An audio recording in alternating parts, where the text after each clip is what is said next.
করি তোমার সাথে। অনেকদিন কথা হয় না। আর বলো না টুনি, মনটা ভালো নেই আমার। আজ কতদিন হলো একটু ভালোভাবে খেতে পারি না। তাই একটা মেয়ে খুঁজতেছি যে আমাকে রান্না করে পেট ভরে খাওয়াবে।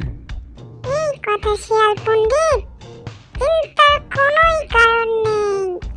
আমি খুঁজে দেব তোমার একটা মেয়ে যে তোমাকে রান্না করে খাওয়াবে। তুমি চিন্তা করো না। আমি তোমাদের সব কথা শুনেছি। আমারও তোমার মতোই দুঃখ। আমার সৎ মা আমাকে বাড়ি থেকে তাড়িয়ে দিয়েছে। আমার কোথাও যাওয়ার জায়গা নেই। আমাকে সাথে নিয়ে যাও, আমি তোমাকে ভালো ভালো রান্না করে।